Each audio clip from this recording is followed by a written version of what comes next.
Halo semua, saat ini Kidul Official sedang berada di Museum Benteng Brandenburg, Yogyakarta. Kita akan melihat koleksi patung yang ada di Museum Khusus Perjuangan Nasional ini. Seperti apa keseruannya? Simak video berikut ini.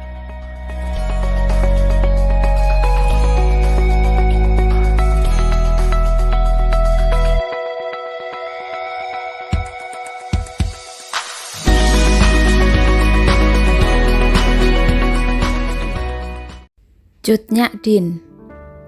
Cut Nyak Dien, pahlawan perempuan yang lahir di tanah Rencong ini, menunjukkan apa itu hak perempuan, persamaan hak dan emansipasi dalam tindakan.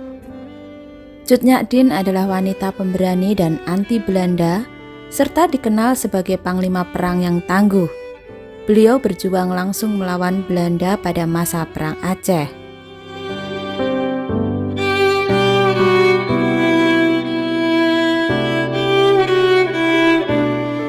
Raden Ajeng Kartini. Raden Ajeng Kartini dikenal sebagai pelopor kebangkitan perempuan pribumi. Kartini memiliki pemikiran bahwa satu-satunya jalan untuk merubah kondisi wanita saat itu adalah melalui pendidikan. Oleh karena itu, beliau berbagi pemikiran tersebut dengan tokoh-tokoh Belanda dan berharap mereka dapat merealisasikan keinginan tersebut. Maka tokoh-tokoh Belanda yang dimotori oleh J.H. Ambendanon kemudian membentuk Yayasan Kartini di Semarang pada tahun 1913.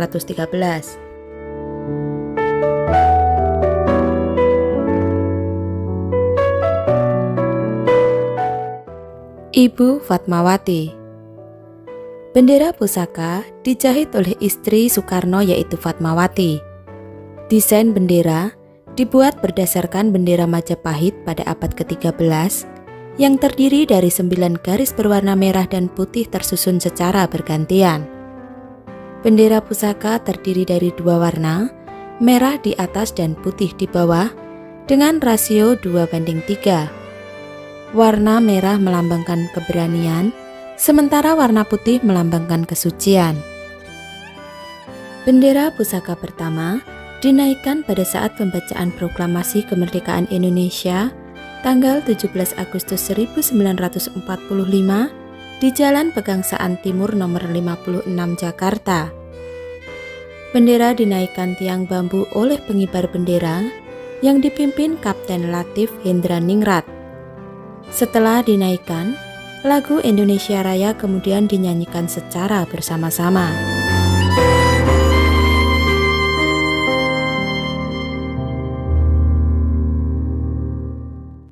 Misi pengeboman pertama penerbang Indonesia. Pada 29 Juli 1947, 2 pesawat Cureng dan 1 Junte melakukan serangan udara atas target Belanda di Semarang, Salatiga dan Ambarawa.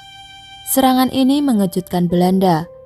Ketiga pesawat tersebut diterbangkan oleh kadet Sekolah Penerbang Auri. Pesawat pertama jenis Gunte diterbangkan oleh penerbang Mulyono dengan penembak Durrahman menyerang Semarang. Pesawat kedua jenis Cureng diterbangkan oleh penerbang Sutarjo Sigit dengan penembak Sutarjo menyerang Salatiga.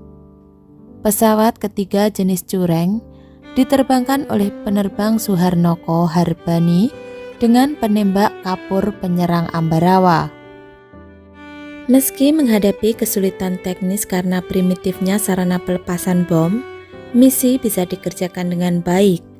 Bahkan Sutarjo Sigit menjatuhkan bom bakar dengan menggunakan kedua tangan. Untuk menghindari sergapan pesawat pemburu Belanda P-40 Kitty Hawk, ketiga penerbang terbang rendah di atas puncak-puncak pohon. Setelah mendarat menyelesaikan misinya, ketiga pesawat tersebut segera disembunyikan. Aksi ketiga penerbang Auri ini merupakan operasi udara pertama dalam sejarah Republik Indonesia melawan agresor, sekaligus sebagai aksi balasan terhadap Belanda yang sejak tanggal 21 Juli 1947 terus menyerbu Republik Indonesia.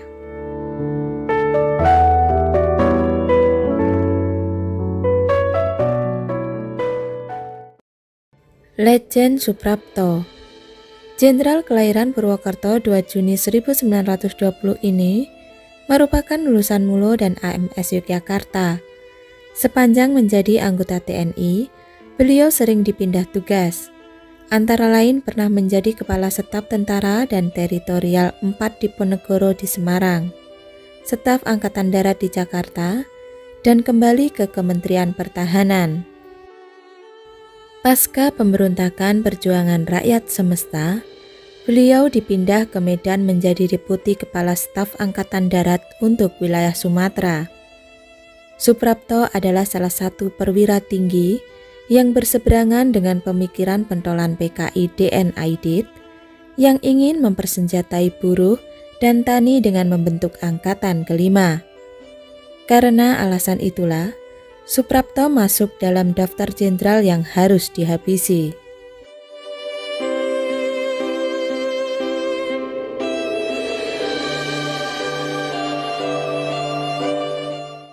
Jenderal Ahmad Yani. Jenderal Ahmad Yani lahir di Purworejo 19 Juni 1922. Karir militernya dimulai saat mengikuti wajib militer yang dicanangkan pemerintah Hindia Belanda di Malang. Ketika Jepang menduduki Indonesia, Ahmad Yani bergabung dengan Pembela Tanah Air atau PETA. Di bidang militer, Ahmad Yani mengantongi sederet prestasi, sehingga mengantarkannya menjadi Komandan TNI Angkatan Darat. Saat itu beliau menolak usulan Partai Komunis Indonesia atau PKI yang menginginkan pembentukan Angkatan Kelima, yaitu dipersenjatainya buruh dan tani. Gencarnya tentangan tersebut membuatnya masuk dalam target penculikan dan pembunuhan oleh PKI pada gerakan 30 September. Saat penculikan, pasukan Cakrabirawa menembaki tubuhnya, kemudian jenazahnya dibawa dan dibuang ke dalam sumur di Lubang Buaya.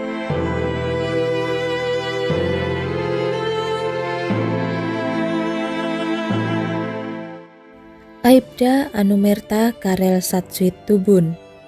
KS Tubun adalah satu-satunya perwira di luar TNI yang meninggal pada malam G30 SPKI. Lahir di Maluku Tenggara pada 14 Oktober 1928, hidupnya harus berakhir saat memergoki pasukan Cakrabirawa mengepung rumah Jenderal A.H. Nasution. KS Tubun saat itu bertugas menjadi ajudan Johannes Lemena, menteri di Kabinet Soekarno. Saat pengepungan rumah Jenderal Nasution, KS Tubun mendengar suara tembakan, kemudian beliau membalas dengan melepaskan tembakan ke arah pasukan Cakrabirawa. Namun karena kalah jumlah dan senjata, tubuhnya pun diberondong peluru hingga gugur.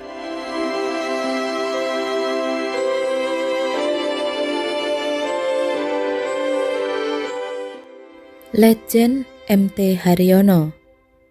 Putra seorang asisten Wedana di Gresik ini lahir di Surabaya pada 20 Januari 1924.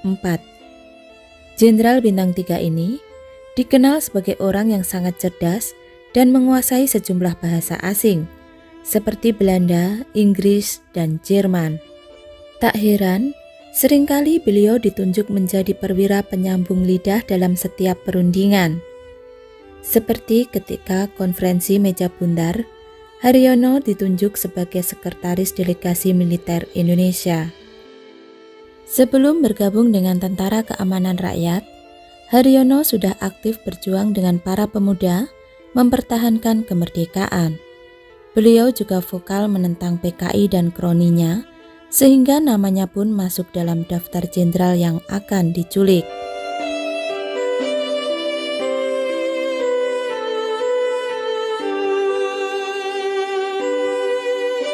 Maijen Sutoyo Siswo Miharjo.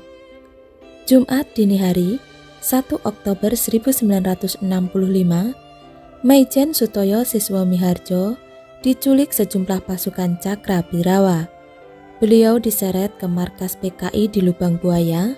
Setelah disiksa, Sutoyo dibunuh dan jenazahnya dibuang ke dalam sumur bersama 5 jenderal lainnya. Maijen Sutoyo Lahir di Kebumen pada 28 Agustus 1922. Sutoyo bergabung dengan militer sebagai polisi Tentara Keamanan Rakyat pada tahun 1945 yang merupakan cikal bakal polisi militer. Karir di dunia militernya dimulai dengan menjadi ajudan Kolonel Gatot Subroto, Komandan Polisi Militer. Karirnya perlahan mulai naik hingga dipercaya menjadi Inspektur Kehakiman atau Jaksa Militer Utama. Namun Sutoyo dituding ikut membantu Dewan Jenderal sehingga namanya masuk dalam daftar perwira tinggi yang harus dihabisi.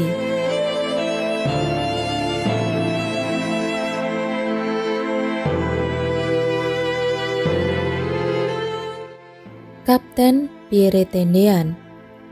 Perwira yang baru berusia 26 tahun ini meninggal di berondong timah panas dari senjata Cakrabirawa. Beliau menjadi martir Jenderal A.H. Nasution yang menjadi incaran PKI untuk dibunuh. Ajudan Jenderal Nasution itu lahir pada 21 Februari 1939. Karir militernya dimulai menjadi intelijen. Beliau pernah ditugaskan sebagai mata-mata ke Malaysia selama konfrontasi Indonesia-Malaysia. Pada peristiwa G30 SPKI, Tendean yang mengaku sebagai Jenderal Nasution ditangkap dan dibawa pasukan PKI ke Lubang Buaya. Di Lubang Buaya, beliau dibunuh dan dimasukkan ke sumur tak terpakai bersama perwira tinggi Angkatan Darat lainnya.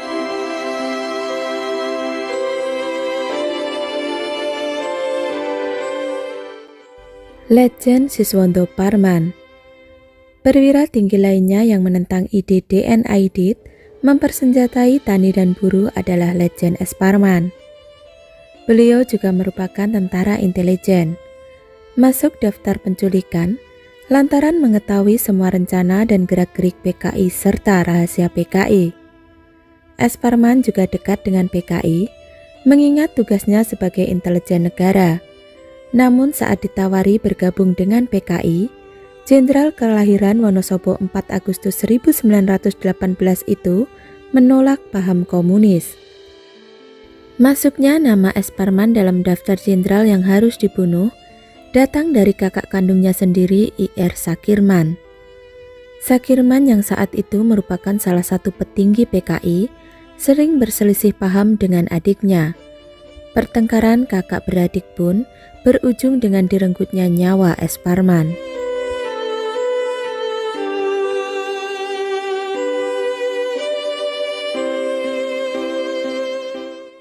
Maijen D.I. Panjaitan. Beliau adalah salah satu otak lahirnya Tentara Nasional Indonesia. Bersama pemuda lain, beliau membentuk Tentara Keamanan Rakyat. Aktif di TKR, membuat karirnya cepat meroket. Terakhir beliau menjadi asisten 4 menteri atau panglima angkatan darat.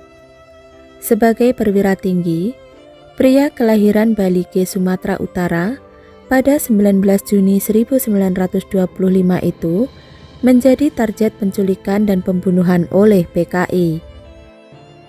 Maut menjemput Panjaitan saat sekelompok anggota PKI menyergap rumahnya. Pelayan serta ajudannya dihabisi. Mengetahui ajalnya sudah dekat, Maijen Panjaitan menemui tentara PKI dengan mengenakan pakaian seragam militer lengkap. Tubuhnya yang tegap pun diberondong peluru dan jenazahnya diseret ke lubang buaya.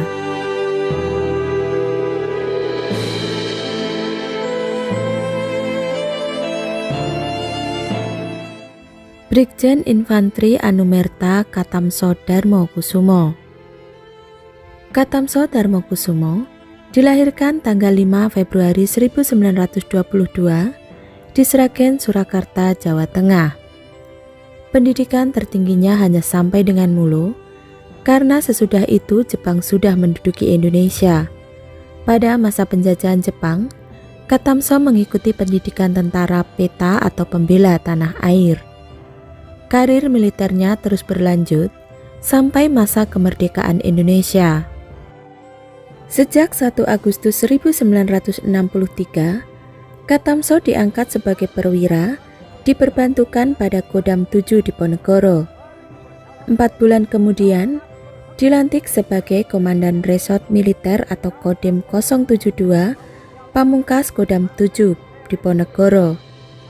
Pada tahun itu pula, organisasi PKI mulai dianggap berbahaya. Oleh karena itu, Katamso berusaha memperkuat resimen mahasiswa dengan memberikan mereka pelatihan-pelatihan militer. Sikap Katamso yang tidak suka terhadap PKI tersebut menyebabkan Katamso menjadi sasaran PKI. Pembunuhan terhadap Katamso oleh PKI terjadi malam hari tanggal 2 Oktober 1965. Jenazah Katamso dimasukkan ke sebuah lubang bersama dengan jenazah Sugiono. Atas jasa-jasanya, Kolonel Katamso oleh pemerintah Republik Indonesia ditetapkan sebagai pahlawan revolusi dan pangkatnya dinaikkan secara anumerta menjadi Brigadir Jenderal Infanteri Anumerta Katamso.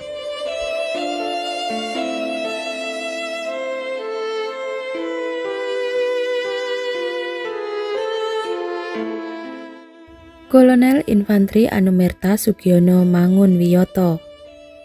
Sugiono dilahirkan pada tanggal 12 Agustus 1926 di Desa Gederan, Gunung Kidul, Yogyakarta. Ia adalah anak ke-11 dari 14 bersaudara. Pendidikan tertingginya sempat ditempuh di Sekolah Guru Wonosari. Akan tetapi, beliau tidak memilih menjadi seorang guru. Sugiono lebih tertarik menjadi seorang militer. Perjalanan karir militer diawali dengan masuk pendidikan tentara peta. Sejak bergabung dengan dunia militer, karir Sugiono meningkat. Ketika pengaruh PKI makin meluas, jabatan-jabatan pemerintahan, mulai dari wali kota sampai lurah, semuanya dikuasai oleh orang-orang PKI. Sugiono dan Kolonel Katamso sama-sama tidak menyukainya. Bersama Katamso, Sugiono berusaha melakukan pembinaan teritorial. Ia mendekati masyarakat juga mahasiswa. Untuk menghadapi kegiatan PKI tersebut, para perwira ABRI yang bergabung dalam Korem 072 membina resimen mahasiswa dengan cara memberikan latihan militer. Tanggal 1 Oktober 1965, Letkol Sugiono kembali ke Yogyakarta setelah beberapa waktu bertugas di Pekalongan. Ia langsung menuju markas Korem 072 yang pada saat itu telah dikuasai militer pro-PKI. Akan tetapi hal itu tidak diketahui Sugiono. Sebagai salah satu tokoh ABRI yang diincar PKI, ia pun langsung ditangkap dan dibawa ke Kentungan yang terletak di sebelah utara Yogyakarta, dan malam harinya Sugiono dibunuh di tempat itu. Atas jasa-jasanya kepada negara, pangkatnya dinaikkan menjadi Kolonel Infanteri Anumerta Sugiono.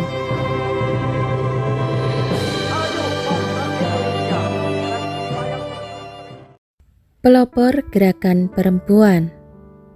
Sejak Kongres Pemuda I tahun 1926, para wanita mulai tergugah untuk memperjuangkan kedudukannya, terutama di bidang politik dan pendidikan. Beberapa perempuan yang kemudian menjadi pelopor dan panitia pelaksana Kongres Perempuan Indonesia pertama ikut serta dalam deklarasi di Jakarta. Mereka ini antara lain Nyonya Sukonto, Suyatin, Nyi Hajar Dewantara, dan lain-lain. Seluruh Indonesia pun mengikuti jejak ini dengan menggalang Persatuan Perempuan Indonesia melalui Kongres Perempuan pertama pada 22 Desember 1928.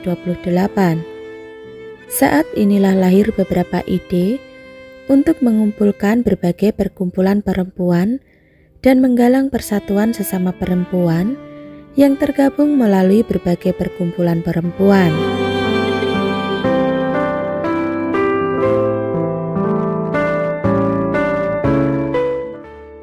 Nah, itulah tadi beberapa koleksi patung yang ada di Museum Benteng Vriendeboek Yogyakarta. Selanjutnya jangan lupa untuk like, komen, serta subscribe channel kami agar channel kami tetap bisa menyuguhkan informasi menarik lainnya. Terima kasih dan sampai jumpa di destinasi wisata berikutnya.